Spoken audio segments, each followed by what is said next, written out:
The CFL Gambling Podcast Week 7 preview, picks, and DFS episode. The Sports Gambling Podcast Network is brought to you by Underdog Fantasy. Get up to $1,000 deposit match when you sign up at UnderdogFantasy.com. Use our promo code TCESGPN. And remember, as always, folks, to let it ride. What's up, everybody? You're watching SGPN. Fuck the Cowboys. Let's go, baby. Welcome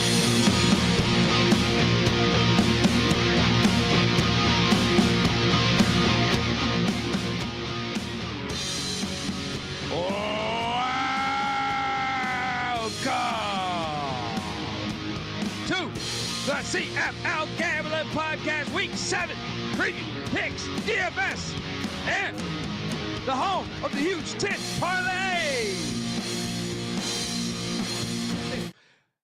What's up, folks? Hop on over youtube.com, type in CFL Gambling Podcast, and boom, you got our stupid faces. It's fantastic. I am live from Las Vegas, Nevada, the perfect place to put $1,000 on a CFL game tomorrow night. Can't wait. First we're going to have to recap week 6. But before we do that, you're probably wondering, who the hell are you listening to? And that's fair.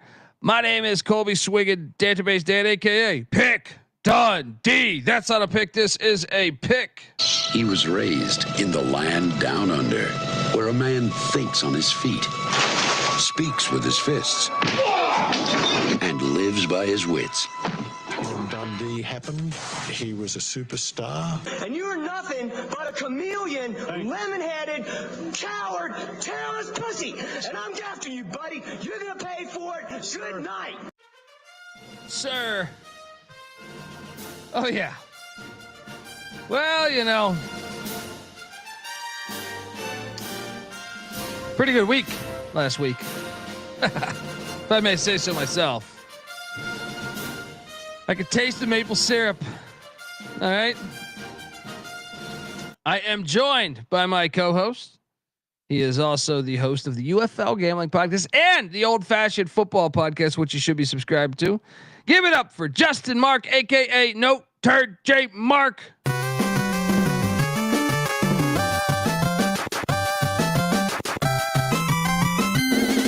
What's up, man? Hey, how's it going? Another great day to talk CFL. I feel like it's a little bit late here. Been running around with the niece and nephew, but you know what? Getting all pumped up with the Canadian whiskey to bring some life back into me. I tried to buy a whiskey downstairs at the little shop, but they told me to go to the bar, and the bar was kind of busy, so I just settled for the. Of course, the shop doesn't sell the booze. Like, they don't sell liquor because everyone would just go there to get their liquor instead of the bartender. So it's all confusing. But that's right. Most interesting man, Dos Equis. Yes, I think I was the most interesting man last week when I called for the Calgary Stampeders to detonate, to destroy, to put the kibosh on this foo-foo Saskatchewan Rough Riders nonsense. And we inch closer and closer to cashing this over 6.5 wins. And don't forget my 35-1 Grey Cup. I don't want to get ahead of myself, but God damn it, I'm feeling good.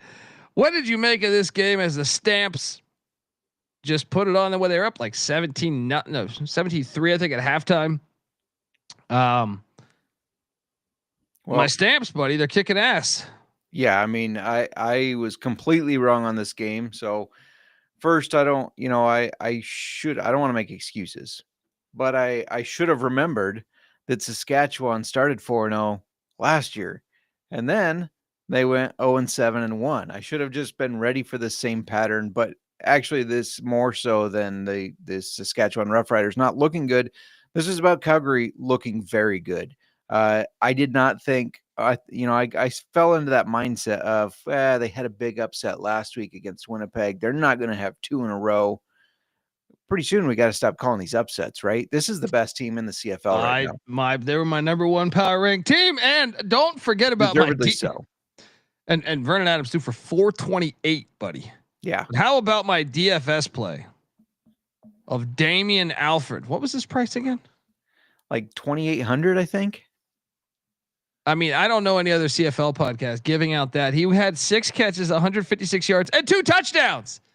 I think I messaged you right away because I think he had their first touchdown. I said, great call. Great. I could already see that it was going to be a good game for him.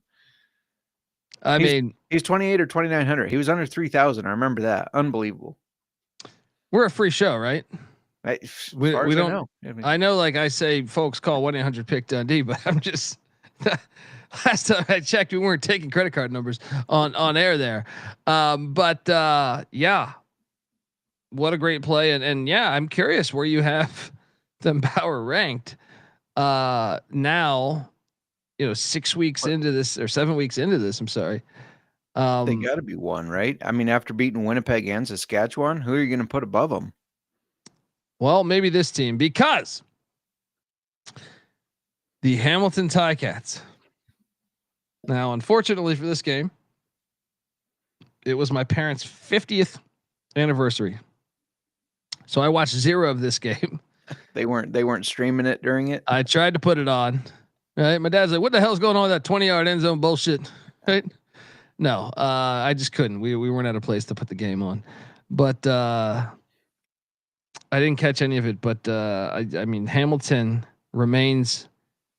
I have a future on them too. So I feel like I know you took it too. We went back to that well, dropping the hammer, and Rod Villagomez's Red Blacks just can't find a way to win a game, even though they, from what I understand, I think they were in position to win this for a while, right? Yeah, they were winning this game for most of it. Yeah. So Hamilton wins this game. You could talk about it better, I think, than me, because I didn't get a chance to catch it. So what happened here? Yeah, so I mean, Ottawa was winning this game up until the fourth quarter. They just couldn't finish. That's what it came down to. Hamilton drove back, ended up winning. They scored 10 points in the fourth quarter. Before that, I mean, they'd only had 4 points in the second quarter, 9 in the third. They did not look efficient from what we have been seeing from Hamilton. I mean, we talked about Bo Levi. Is he going to throw 5 touchdowns again? No, probably not, but we thought he'd be good. He just didn't. He wasn't running all the same cylinders. Credit to Ottawa. They looked good. I'm curious on your take. 5. Yeah, right. I'm curious on your take on, if you guys haven't been paying attention to the CFL on social media, Luke Wilson, former Seahawk tight end, former NFL tight end, grew up in Canada, loves the CFL, but he talks a lot on social media. He's on TSN on Fridays, calling out Hamilton's crowd, and kind of deservedly so. A lot of the crowd making excuses because it was 102 Fahrenheit real feel, so they didn't want to get out there. What? I mean, he's right in this. And there's a lot of takes he has in the CFL that I don't agree with. But in this one, you're blaming the weather and too hot for going to the game. What? Get out there and support your team. And they moved the Calgary game, right? Because of extreme heat. Well, that was for smoke, I believe. Oh, okay. Yeah, there were fires in the air, and there was a air quality issue, which Toronto is kind of facing with practicing right now. A lot of Is fuss. This a yearly thing? It seems like it's becoming it. Yeah. It's just like guys, it's July. Light those forests on fire, and let's do this again. No, that's fair. 102 degrees. I mean, come on, it's football, guys. Now, I will say this: I do believe, and I would have to double check it because you're hot potatoing this in a way right now to me, but I believe they moved the season up like a week earlier. Yeah, this was the earliest start the CFL has ever had. Yeah. Which I would prefer personally them starting later. Yeah, and then I suppose the fans will complain that it's too cold, right? we need perfect weather. Yeah, no, but I think football, though, the more you get into like the fall and stuff, I think it's better. Personally, I think it's better. Like a game in 102 degrees is worse than a game in 2 degrees, in my opinion. 100% agree. So maybe they can correct that next year. But Hamilton still wins. And then what was great was I was on VSiN Thursday night, giving out all these plays, by the way.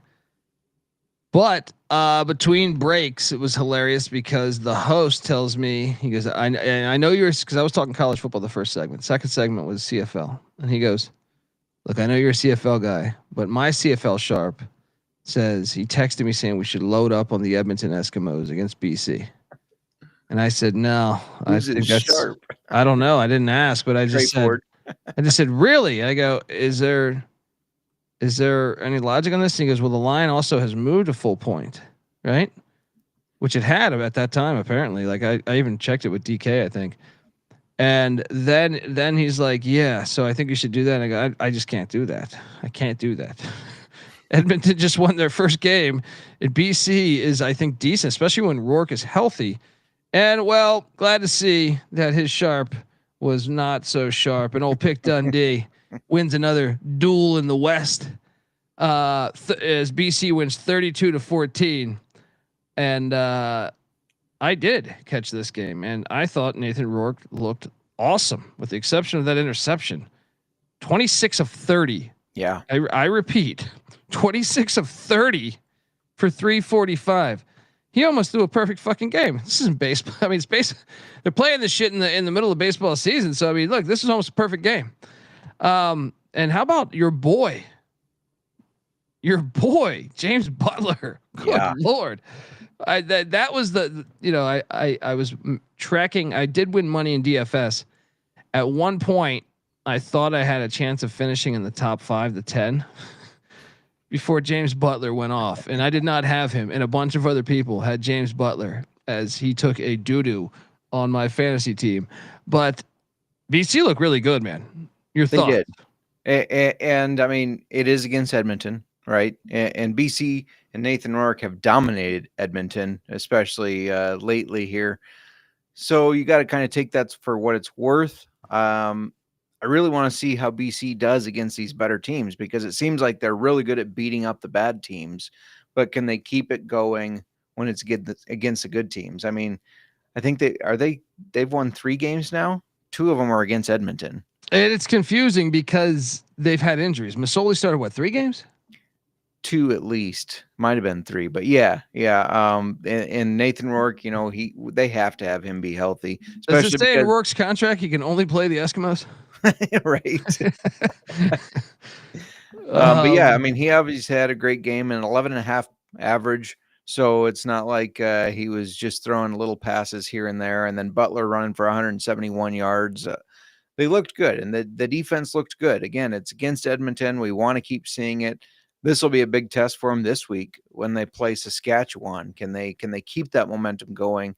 It is at home for BC, so that's what I want to see out of BC. It's like, can you do this to a team like Saskatchewan? Now I know Saskatchewan is primed for going 0-7-1 against the spread here, but can BC keep it rolling? Can Nathan Rourke keep looking that good against teams not named Edmonton? That's a good point. And one thing I will highlight is I finally, we're 7 weeks in. I think we should note this for next year. I've been paying close attention to like the offense and defense statistics. I always like that, just the game itself within the game. And you really didn't have much of a difference over the first 6 weeks, I would say, maybe 5 weeks. But now you've seen like I'm talking like yards per game offensively. It seemed like 1 to 9 was a very close thing for the first 5-6 weeks. I think 5. Now you start to see it really emerge. BC is the number 1 offense in the league, 411 yards, and a little bit 411.3 per game. But at number 2 is the Calgary Stampeders at 410, and then there is, believe it or not, a 24-yard gap, and that gap, Saskatchewan's got the 3rd best offense, but I mean, really, if you throw out Toronto and Edmonton, who's terrible offensively, all the other teams are kind of in striking distance. Ottawa, I guess, maybe pretty far back too, but the other ones are pretty nice. So you've actually seen now a big gap as far as teams pulling away, looking like the bet, like this BC and Calgary, and the fact BC's number one, knowing Masoli at least started 2 games, I think 3, is pretty impressive. Even though it has been against those shitty teams where I feel like they've been padding their stats, but BC also has the best defense, and they have the best defense on average, Jmark, by over 38 yards, where Montreal is number 2. So that is very, very impressive. If anything, Calgary, the 3rd worst defense, but I swear some of that has to do with game script, because I feel like they've been up a lot and has kind of been able to hit cruise control, right? Yeah, absolutely. BC's an interesting team to me because if you look at like the points they've had, they're 8th. Points allowed, they're 4th. Net offense, they're 1st, but opponent net offense, they're 1st for allowing the least, right? Turnover ratio, they're last. Passing yards, 1st. I mean, they just seem all over the board with these. We got to have some consistency soon, right? If we want to take them I think serious. it's starting to trend. I mean, the stats I'm saying from a bird's eye view. Now, I will say this. There is an art to this. Calgary is 3rd worst in defensive yards. They're giving up almost 379 yards per game. But to my point of like game script, they are the number 1 defense in the league as far as giving, they allow teams to only score 18.2 points per game. So yeah, it's really tricky. The more you dive into it, the more you're kind of like, this is, what do these stats really tell us in a way? Because game script, you should always pay attention to stats. I do think they tell a story, but I also think, each game presents its own story, and like Calgary more than the other teams, I feel like, just because I've paid great detail to them because of my future. Mm-hmm. I feel like they've been up early in so many of these games that you almost have to throw all the stats out defensively because of how much they get up early, and then they kind of just chill out. You know? Yeah. No, I absolutely agree. I'll tell you what, while we're just talking about Calgary, I'll tell you what I think makes them one of the better teams or best team. You can make the argument for. And that's the fact that they're 1st in the least amount of penalties. They are a very disciplined team. And some people might think that does not matter. That does matter in football. Oh yeah. Being disciplined is huge. And not having those stupid penalties bite you in the ass when you have a big play, or bite you in the ass when it's 2nd and 9 and you have a stupid penalty that then gives somebody a 1st down. I mean, that's huge. And the Calgary is killing everybody in that stat. Yeah. I mean, here's another one that I think is well worth it. The number 1 rushing team in the league is the Calgary Stampeders with 131 yards per game. That is 13 yards better than anybody in the league. And 2nd place is Winnipeg. This is ironic. 2nd is Winnipeg. 3rd is Saskatchewan. 4th is BC. Is there, like, if you power rank your top 4 teams, are those the top 4 teams? Because I think you can make a case. Maybe you throw Montreal in there, but the quarterback situation, who knows, right? Yeah. But do you put Hamilton in there? Because they didn't look great. Right. What would you power like? Because in a way, you can make a case. There's that the 4 best rushing teams are the 4 best teams in the league right now. Yeah, no, I absolutely agree. I mean, it's got to at least be Calgary and Winnipeg. I think those have to be in the top 2. Saskatchewan, it's hard to drop them out of it when they've only lost the 1 game, right? So for the first 3, absolutely. I think you have to have that be your 1, 2, 3 in power rankings. So I do think that correlates with the rushing. Then you can get into arguments. Is it BC? Is it Hamilton? Is it Montreal? Because Davis Alexander is supposed to be back this week. You can get into an argument around number 4, but 1, 2, and 3, I absolutely agree with you. Dude, Toronto's average is 46 yards per game on the ground. I mean, has there been a bigger 180? Last year they were a really good rushing team. It's unbelievable how bad they were at running the ball this season, as opposed to I blame it all on McMahon or whatever the fuck his name is. Mac Mahone. Ever since he said that, they haven't been able to run the ball. Yeah, and I mean, I know it wasn't just Kadeem Carey. He wasn't the only reason they were running the ball well. Their offensive line was blocking very well, but it makes you scratch your head of like, why did you not keep a guy like that? He couldn't have cost that much, could he? I mean, come on. Yeah. I don't know. Maybe they got like an insurance policy on Chad Kelly that was a little marked up. Folks, we're going to talk about the upcoming week where obviously it's a lot better. We get 4 games as opposed to 3. Yeah. But before we do that, I want to let you know you are listening to the CFL Gambling Podcast, part of the Sports Gambling Podcast Network. Get all the SGPN picks and props for free with the SGPN app. Get it wherever you get your apps. Just type in SGPN and boom. And remember, as always, to let it ride, people. We're also brought to you by Circa Millions and Circa Survivor. Think you know ball? Then you have to enter Circa's football contest with $21 million in guaranteed prizes. There is no rake, so if the entries go above the guarantee, all the extra money will go to the prize pool. Circa Millions, you pick 5 NFL teams against the spread each week, or go for the ultimate sweat and Circa Survivor. There's even the Circa Grandissimo for $100,000 Survivor contest.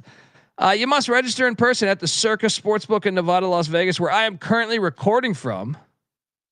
It's a great excuse to book a trip to Vegas, folks. I mean, you got the Stadium Swim, you got the biggest sports book in the world. You never know who the hell you're going to run into. All right. Like that's the best part. Whether, I feel like I always run into somebody you're not expecting when you're at Circa Sportsbook. Could be goddamn Brian Bosworth. You might not know. All right. Sign up in Nevada, play from anywhere with the help of SGPN's official proxy. Go to footballcontest.com, use the promo code SGP to get $50 off your proxy fees. We're also brought to you by mybookie.ag. MyBookie is your place to bet on every single sport, including the wonderful Canadian Football League and the MLB and WNBA, golf, racing, tennis, all this stuff that are summer sports. And of course, college football and NFL futures. MyBookie accepts customers from a ton of different locations as well. You can easily deposit, get lightning fast payouts using crypto. Head on over to mybookie.ag, and when you do, use the promo code TCESGPN for 100% deposit match up to $1,000. Terms and conditions apply. Of course, that's mybookie.ag.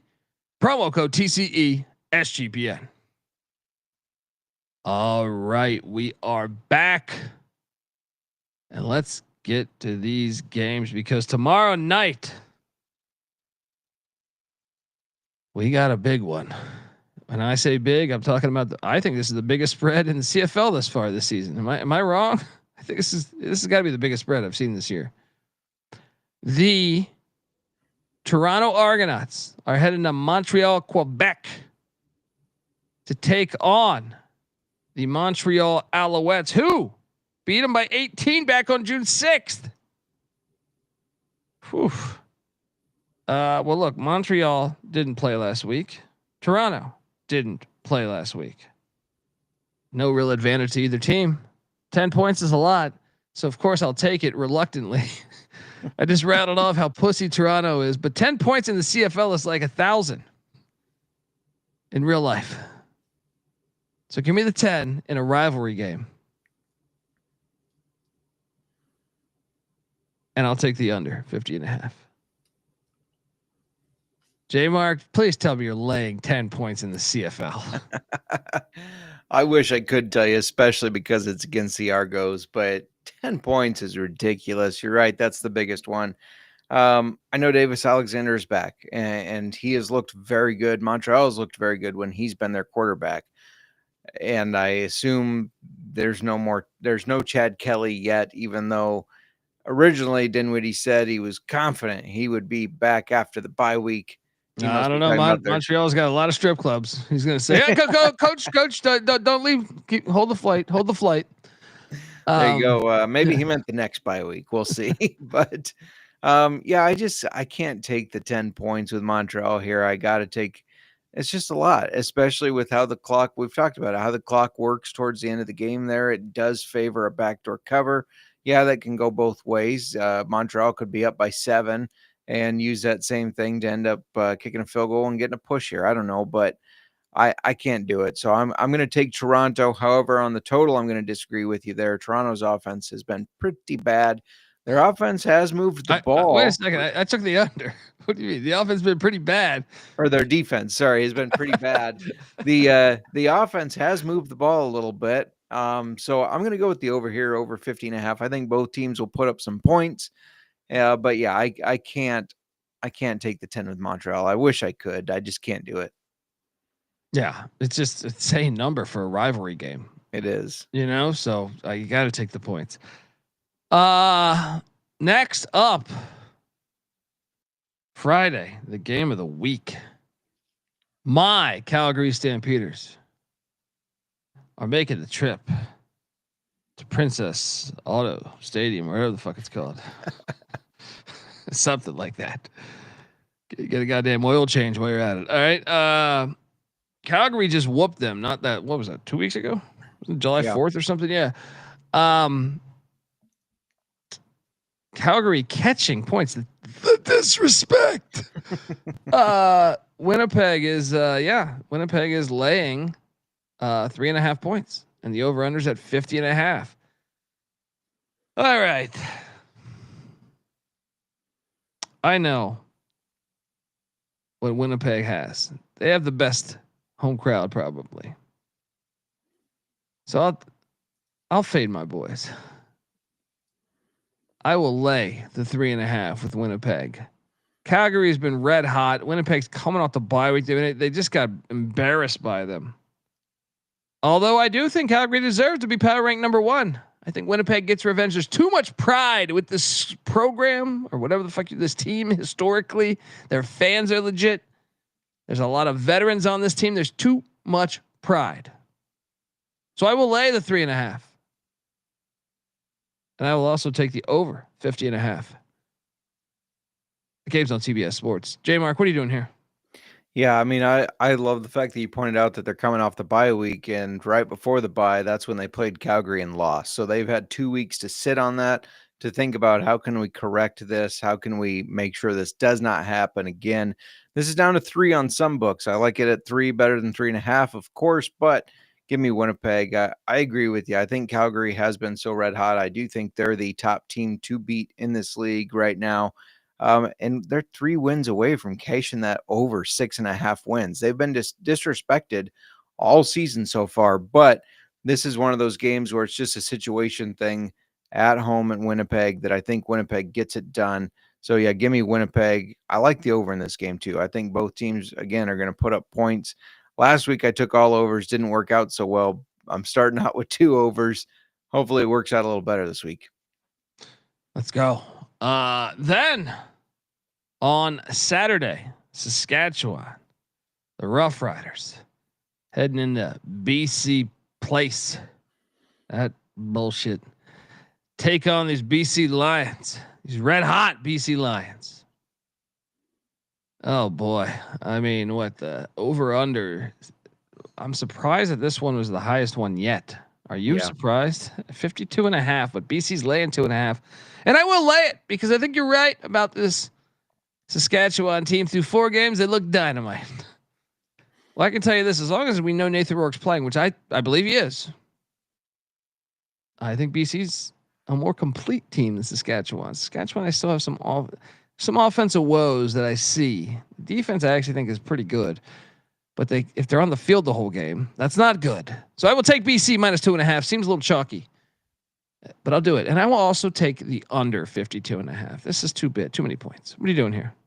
I don't like that we're agreeing so much. That normally does not turn out well for us, but it's Corey Mace. The Corey Mace special is that he plans a hell of a good 4 first games and then it falls off. That's the pattern we've seen so far. It's hitting that pattern again so far this year. I'm not going to fade the pattern until I need to. So yeah, give me BC minus 2.5. And I also like the under. This point total doesn't make a lot of sense to me. I mean, why is this the biggest one? I'm what? Yeah, because I mean, BC's offense obviously very good, but Saskatchewan's defense has been fairly solid. Saskatchewan's offense is not known for putting up a ton of points. So, and they're going up against the number 1 defense according to the stats. Yeah. So yeah, the point total doesn't make a lot of sense to me. In fact, I think the under, I should have put it in my parlay, but I think that the under in this game is probably my favorite play this week. Yeah, it's just kind of puzzling how they got that number, but now they'll be 80 points in the game. That's what I was about to say. Rourke those for 700. Then the Sunday nightcap. Oh boy, they're just baiting us. The Hamilton Ticats are heading to. That's not Hamilton, Ontario. That is Ottawa. Ontario. Take on these Red Blacks. Well, I mean, what are we doing here? This one's at 54.5. Okay. Hamilton scores a lot, but Ottawa doesn't. Hamilton's laying 1.5. All right. Rod Villagomez, host of the NASCAR Gambling Podcast. I'll take a shot. Give me Ottawa to win this outright. Hamilton played with fire last week. Ottawa seems like they're due, even though they play bitch ball and don't tackle throughout the week. But give me the Ottawa Red Blacks reluctantly. And what the hell is this total? I have to take the under here. What are you doing here, Jmark? Yeah, absolutely agree on the under. As far as the sides, this was the hardest one for me to choose. I went back and forth, but at the end of the day, I went with the team that's better, and that's Hamilton. I know it's at Ottawa, but last year was the first time Ottawa actually showed the home field advantage even meant anything. I mean, they have been historically bad at home, so I'm not even going to factor that in. Hamilton's a better team. Kenny Lawler, best wide receiver in this league. He has been unbelievable. Well, you saw Justin Hardy's catch though the other day. I don't know. You know, it's not his fault they've had the quarterback problems. What were you saying? I'm sorry. That's fair. Yeah, no, I mean, Kenny Lawler, he's been in my DFS lineups. You can't not have him. Even last week, I thought, man, now he's going to burn me, but he ends up getting a touchdown with a great catch. He made some excellent catches throughout that whole game. I just think Hamilton's too strong. I think that they were snoozing a little. They were overlooking Ottawa last week, saying, this team's not that strong, and it almost bit them in the ass. They did end up winning. They're not going to do that this week. They're going to be like, oh, we got to kind of take these guys serious so that doesn't happen again. So, yeah, give me Hamilton. Well, you know what? This is the game I feel like I don't want to be betting on Ottawa, but here I am stuck. I think the line's telling you to bet on Ottawa. This is definitely the game that I like least out of the four. Oh yeah. Yeah. All right, look, folks, I am in Vegas, so I did not have time to make a graphic for the huge tits parlay, but that doesn't mean that we can't give out the huge tits parlay. So for me, my huge tits parlay will be the BC Lions. Yeah. Sorry, I won't do this. BC. It's honestly, I mean, we're just gonna go straight BC, Winnipeg. You know what? I'm gonna go BC, Winnipeg. Just on, just obviously they're favored, but take those two. Then we're gonna take the under 52.5 in the BC Saskatchewan as the third play in the parlay. And the fourth part of the parlay will be Toronto plus 10. Close your eyes. All right. That is my huge tits parlay. I don't know the value. I've been at Mountain West Media Days all day, so I apologize. Next week we will create that, but put $50 in on that. What's that? Are you taking BC Winnipeg money line or spread? Spread. Okay. I'll get it queued up here for you real quick. Got to see what we're winning, right? Yeah, I mean, it's gonna be a decent chunk of cash. It's the Toronto one is just filthy, right? I mean, they run for 46 yards a game.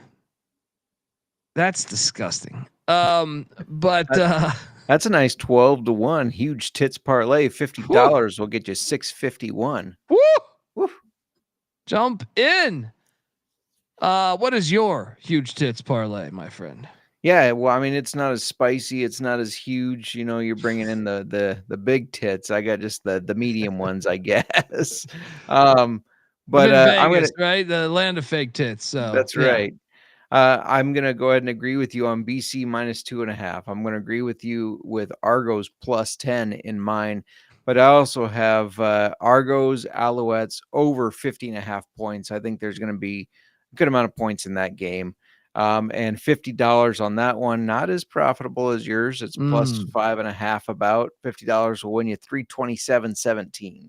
However, small potatoes. Yeah. However, both of ours can hit. None of them are fighting each other like we have sometimes. So we could both win and cash two huge tits. That's parlays. A lot of huge tits. All right, look, we're gonna get the DFS, which I have some breaking news. But before we do that, I do want to let you know that the CFL Gambling Podcast is brought to you by Underdog Fantasy. Yes, Underdog Basketball Mania is happening all summer long, giving away $15 million in prizes, including $2 million in first place. There's no waiver wire, no arguments about trades. Best ball's the best way to play fantasy football, folks. So sign up over at Underdog Fantasy. And when you do, use our promo code TCESGPN to claim your special pick plus first time deposit offer up to $1,000 in bonus credits. UnderdogFantasy.com, promo code TCESGPN. We're also brought to you by Rhythm. You've probably heard me talk about Rhythm before. Well, they just dropped a new game-changing feature called Power Trends. Yes, these are AI-detected patterns where Rhythm's model has consistently won and has a very high ROI.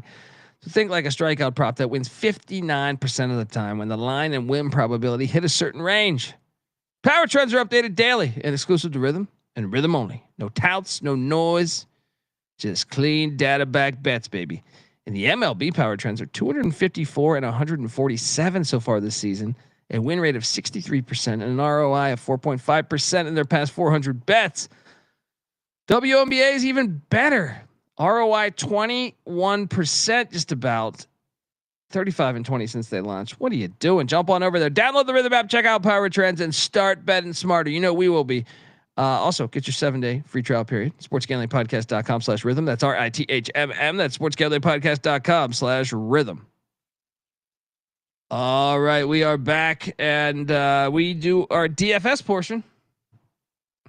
But I am stupid. And when you're stupid, you forget to do important things.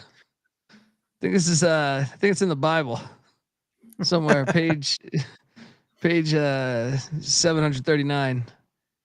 Don't be stupid, because Is that New or Old Testament? that was one of the updates. He came down. It's like your iPhone updating. You didn't know it was happening overnight while you were sleeping. But don't be stupid, folks, because I was stupid.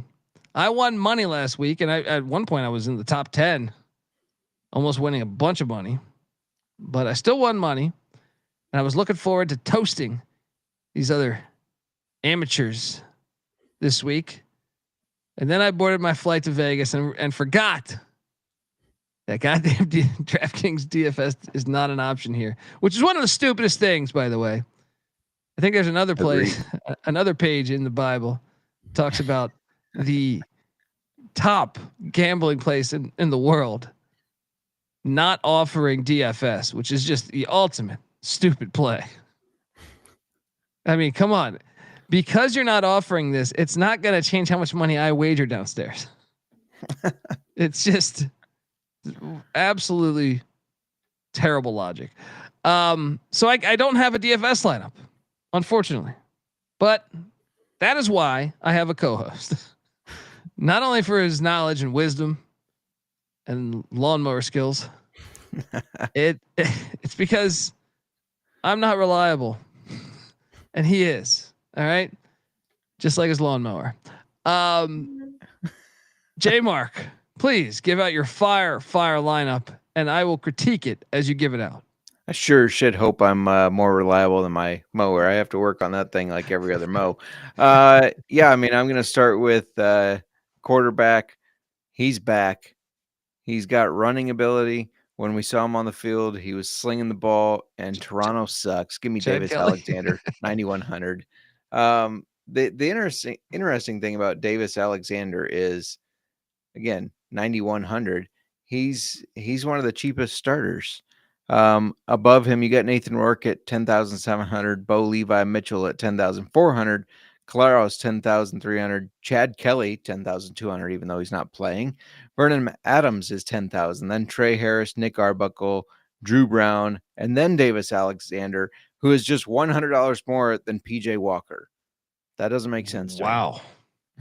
That makes zero sense to me. I think I would probably be playing actually, but I kind of think Bo Levi Mitchell could have a better game. But yeah, for the price, it makes sense. Yeah, absolutely. And then I kept on the Montreal train for a little bit here.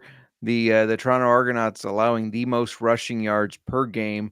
So why not go with Sean Thomas Erlington, who's only 5,700. They like to give him the ball. I mean, he had 76 yards last week. He also had 2 catches for 22 yards and a touchdown. And he, again, one of the cheaper running backs. It feels like in DFS, Montreal's getting disrespected. What do you think of that play? I do really like that play. Now I must ask you, Yeah. since we're talking about this, but I think that play I like even more than Davis Alexander.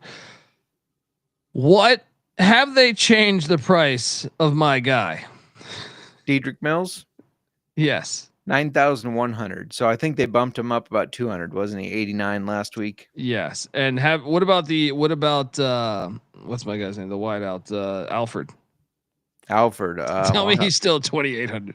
Please tell me he's still 2,800. Because look, I understand Winnipeg's defense is good, but with all their injuries, I still think it's a value play. If he to me, anything under 4K is a value play for him because I think he's developing chemistry with Vernon Adams. Yeah, no, I absolutely agree. They bumped him up to a whopping 3,200. I mean, come on, dude. You got to roster him. Please roster him. Yeah, that's a good point. I am going to roster him. You tell me. Actually, I already know which. I had Jareth Stearns because I thought he did quite well 2 weeks ago with Caleros. He seemed to rely on him, but he's good, man. I think he's got a good future in this league. Yeah, but I like Damien Alford, so I'm going to throw him in for Stearns. I think you're right there. And that, I mean, I had to go with Kenny Lawler as well. He's just been on fire. How many touchdowns does he have on the season, by the way? What's that? He's got to have a decent amount of touchdowns on the season, right? Oh yeah, he's got 7 touchdowns so far. Yeah, he's got 5. Is that leading the league? I feel like it's got to be leading the league. Yep, it is, and he's also leading the league in receiving yards. He's got 578. He's averaging over 100 a game. I mean, it's hard not to roster him, even though he is $11,000. He's more expensive than the quarterbacks.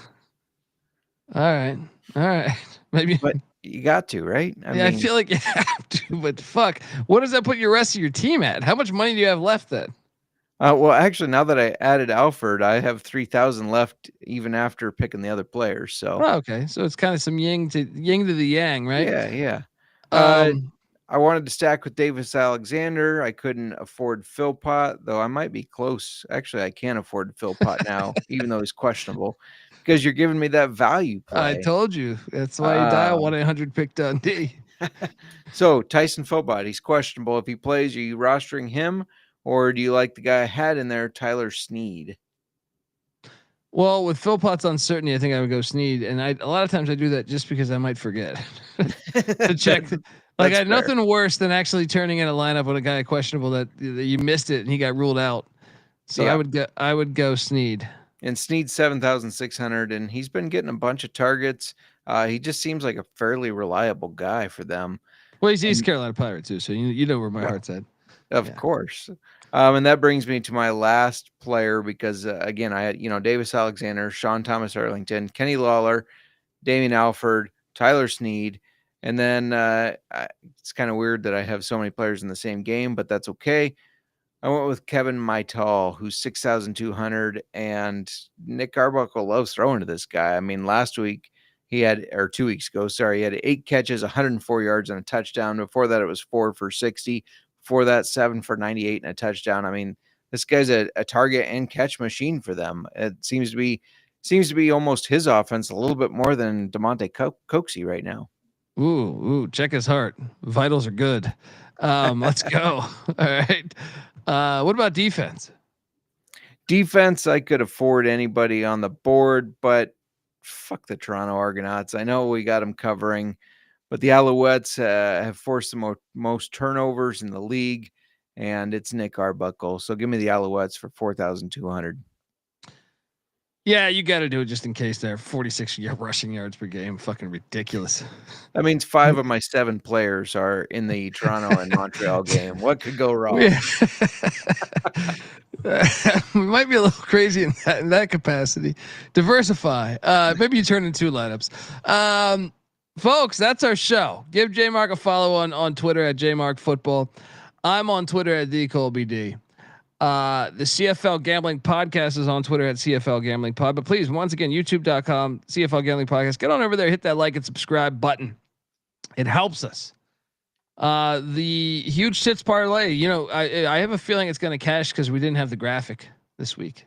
There you go. You didn't have that fake chick you've been putting on there. I've been complaining to you in the DMs. Get her off of there. Yeah, it's true. Well, someone just got to send me another one. You know what I mean? I got one for you. I'll yeah. Well, I mean, yeah, that's what I'm saying. CFL related or not, I like to think they're all CFL related personally. Folks, we'll be back. Enjoy the weekend. Can't wait to cash a huge tits parlay. Till next time, this is the CFL Gambling Podcast. You better start thinking about yours. And we out of here.